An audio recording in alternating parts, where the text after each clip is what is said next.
ভোটের প্রতিশ্রুতি অধরায় রয়ে গেল। বাঁশের শঙ্খই ভরসা কাঞ্চনমালা ১ নম্বর ওয়ার্ডবাসীর। কাঞ্চনমালা ১ নম্বর ওয়ার্ডের বগাড় চতল এলাকায় মানুষের যাতায়াতের একমাত্র ভরসা একটি জরাজীর্ণ বাঁশের সাঁকো। বছরের পর বছর পাকা কালভার্টের দাবি উঠলেও বাস্তবে তার কোনো প্রতিফলন ঘটেনি বলে অভিযোগ স্থানীয়দের।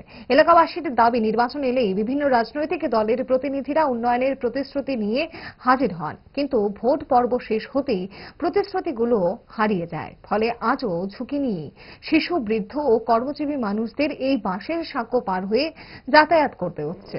সোমবার এলাকাবাসী সরকারের কাছে জোরালো দাবি জানিয়েছেন, অবিলম্বে এই অস্থায়ী বাঁশের সাঁকোর পরিবর্তে একটি স্থায়ী পাকা কালভার্ট নির্মাণের ব্যবস্থা করা হোক, যাতে নিরাপদ এবং স্বাভাবিক যাতায়াত নিশ্চিত হয়। এটা আজকে প্রায় দীর্ঘ কইতে গেলে ৫-৭ বছর ধরে এইভাবেই চলতেছে। আর আগে থেকে তো এত আগে তো করার দরকার নাই, কারণ এটা অনেক ওইটাছে না, যেহেতু ৫-৭ বছর ধরে তো মানে মানুষের কোনো সমস্যাও নেই মানে আপ ডাউন করতে। আপডাউন তো করতে সমস্যা হয়। এইদিকেও আরেকটা রুট আছে, এই রুটটারও ব্রিজ বালানা, এইদিকেও গাড়ি আইতে পারে না, তো এদিকেও গাড়ি আইতে পারে না।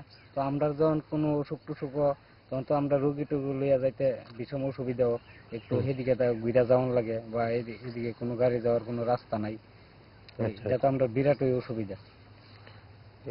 মানে স্থানীয় যারা নেতৃত্বরা তারা জানেনি এখানে যে এই সমস্যা।